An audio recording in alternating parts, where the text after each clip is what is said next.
जय हिंद दोस्तों, मेरे YouTube channel ex serviceman update में आप सब भाइयों का स्वागत है। दोस्तों, आज बात करेंगे ORFP पे जंतर मंतर में क्या चल रहा है और देश की राजनीति में अपने गृह मंत्री अमित शाह ने नेहरू पे हमला करते हुए कहा कि आपकी गलती का परिणाम भुगत रहा है देश। बोला, जब हमारी सेना युद्ध में जीत रही थी तो आपने अचानक युद्ध विराम की घोषणा कर दी, जिसके कारण अधिकृत कश्मीर का जन्म हुआ और 300 धारा जो आपने लगाई उसको हमने हटाकर आज कश्मीर की जनता को विकास के राह पे ले गए हैं। चलिए दोस्तों, आगे बात करते हैं। ORFP पे अपने ऑनली कैप्टन जगदीश वर्मा जी का ये वीडियो देखिए। उन्होंने हम भूतपूर्व सैनिकों को अपनी लड़ाई को आगे जारी रखने के लिए कहा है। और बात करते हैं 1 जनवरी की कि क्या तैयारियां चल रही हैं हमारे भूतपूर्व संगठनों की। तो जो भी विसंगतियां क्रिएट हुई हैं उसके लिए वो ही रिस्पॉन्सिबल है। तो उन ऐसी चीजों के ऊपर विश्वास नहीं करना है, नंबर 1। तो नंबर 2 कि हम लोगों ने बहुत कोशिश किया है कि दिल्ली में जितने भी हमारे फैक्शंस हैं वो एक हो जाए। अगर हम एक हो जाएंगे तो हमारी ये मुहिम जो है और आगे बढ़ेगी। उसमें ऐसा नहीं किसी ने भी सोचना है कि भाई एक बार कोशिश किया तो नहीं हुआ तो नहीं होगा।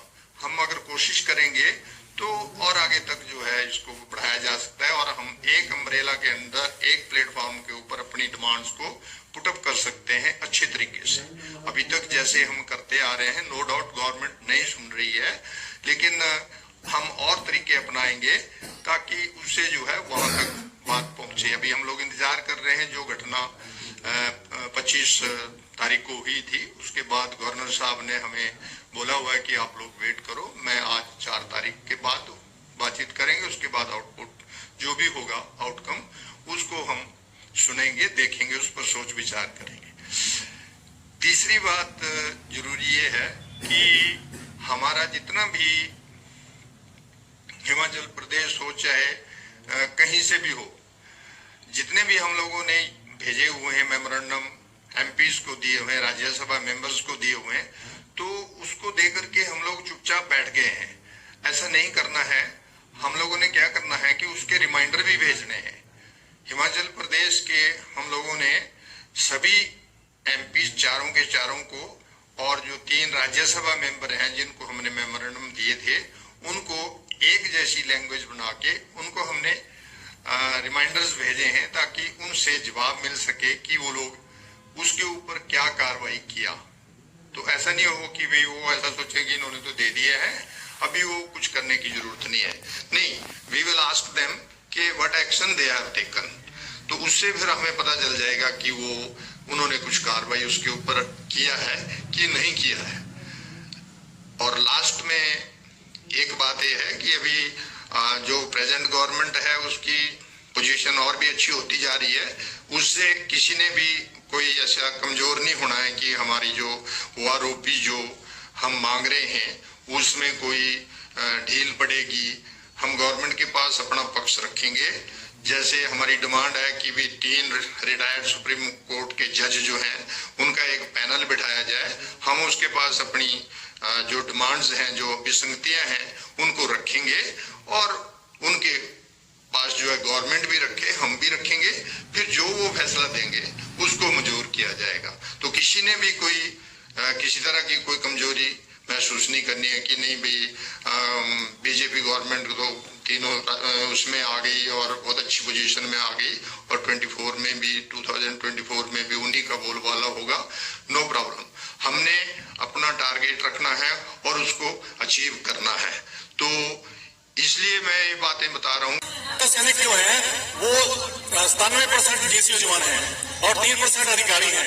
अधिकारी चुप बैठे हैं, वो नहीं बोलते कि उनको मिला है या नहीं मिला है। लेकिन हम लोग 97% जो है बोल रहे हैं कि हमारे पास नहीं पहुंचा है। तो कम से कम प्रधानमंत्री साहब को हमारे ऊपर विश्वास करके एक कमेटी बैठा लेनी चाहिए। सर तेरी खामोशियां कुछ और कहती हैं। किनारे पर टूटी कश्तियां कुछ और कहती हैं, हमारे तक नहीं पहुंचा। तो वो जो शेर ऐसे है कि ऐ समुंदर तेरी खामोशियां कुछ और कहती हैं, किनारे पर टूटी कश्तियां कुछ और कहती हैं, किनारे पर हम लोग टूटी कश्तियां हैं हम, और वो समुंदर है, वो खामोश है। ऐ समुंदर तेरी खामोशियां कुछ और कहती हैं, किनारे पे टूटी कश्तियां कुछ और कहती हैं। हमारी आंखों ने मंजर कुछ और देखा था, हमारी आंखों ने देखा था कि यहाँ पे हम लोग पिछले 9 साल से 2014 से उन लोगों ने हमारे साथ वादा किया था कि आप लोगों को मैं 1 लाख 1 पेंशन दूंगा। तो हमारी आंखों ने मंजर कुछ और देखा था, लेकिन अखबार की सुर्खियां कुछ और कहती हैं। जो अखबार की सुर्खियां आप लोगों के सामने जो हम लोग पेश कर रहे हैं वो कुछ और है। इसलिए हाँ जी बोलिए। लेकिन आप लोगों में क्लियरिटी नहीं दिखाई देती है। प्रधानमंत्री तो छोड़िए, गृह मंत्री अपने रैली में बोलते हैं कि हमने पैसे दिए हैं, और आप लोगों के अंदर अपने अधिकारियों से मतभेद है, लेकिन सरकार का विरोध आप लोग करते हैं। देखिए, अगर सरकार बोलती है कि हमने 90,000 करोड़ दे दिया, प्रधानमंत्री साहब 65 से शुरू हुए थे, 65,000 करोड़ से लेकर फिर 70,000 उन्होंने एक रैली में बोला, एक रैली में 80,000 करोड़ बोला है, और अभी फिलहाल उन्होंने उधर झारखंड में बोला था कि मैं 1 लाख 1 पेंशन पे 90,000 करोड़ दे चुका हूं। हम लोग इसी बात पे ऊपर उनको पूछ रहे हैं कि आप कम से कम 3 जजों की रिटायर्ड सुप्रीम कोर्ट के रिटायर्ड जजों की कमेटी बिठाएं, पता तो करें आपका दिया हुआ 90,000 करोड़ कहाँ गया है। बस यही हमें पैसा नहीं चाहिए। अगर सरकार के पास पैसा नहीं है तो हमें पैसा नहीं चाहिए, हमें वो जांच चाहिए कि जिसके लिए वो बोल रहे हैं कि 90,000 करोड़ दिया है, हम लोग बोलते हैं कि हमारे पास नहीं पहुंचा है, तो वो जांच होनी चाहिए। देखिए, मांग पूरी नहीं, हमारा ये धरना ऐसे जारी रहेगा। हम लोग पीछे भी एक्शन करते आए हैं, आगे भी अभी आपको बताया जैसे 1 जनवरी को हम लोग अगर ये मांग पूरी नहीं होती है, 3 जजों की जो है वो कमेटी नहीं बैठाते हैं, तो हम लोग 1 जनवरी को पूरे देश की, पूरे इंडिया की आप लोगों को हम लोग बता रहे हैं, हम लोग 11 जगह पर जो रेल टैक्स रोक रहे हैं। झंडा दिवस मनाते हैं। इस दिन हम अपने बहादुर सैनिकों एवं शहीदों जिन्होंने इस मातृभूमि की रक्षा के लिए अपना सर्वस्व बलिदान किया, उनको बड़े गर्व से याद करते हैं।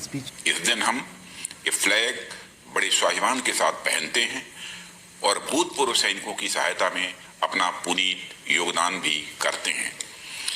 भारत की सशस्त्र सेनाओं को उनके अनुशासन, समर्पण और राष्ट्र प्रेम के लिए पहचाना जाता है।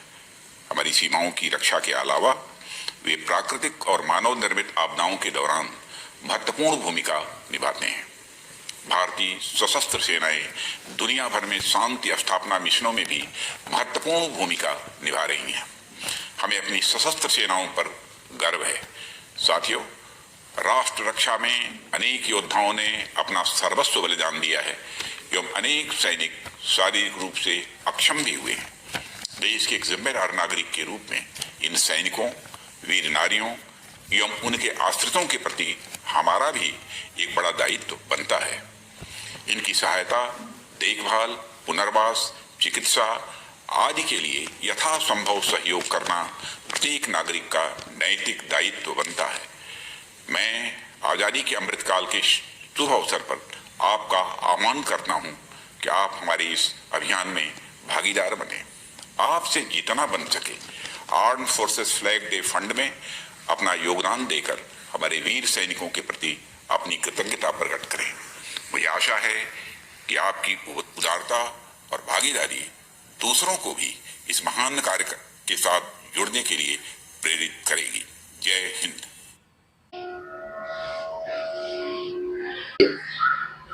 अभी तक रक्षा मंत्री से हमारे राज्यपाल बनवारी लाल जी मिले थे। उन्होंने रक्षा मंत्री से बात की थी, उसके बाद उन्होंने प्रधानमंत्री से बात की थी, लेकिन उसका नतीजा अभी देखने को नहीं मिल रहा है। आने वाले हफ्तों में देखते हैं क्या होता है। इसी के साथ मैं अपना वीडियो समाप्त करता हूँ। मेरी वीडियो को देखने के लिए बहुत बहुत धन्यवाद। लाइक करें, सब्सक्राइब करें, शेयर करें, बेल आइकन को प्रेस करें। वंदे मातरम। जय हिंद।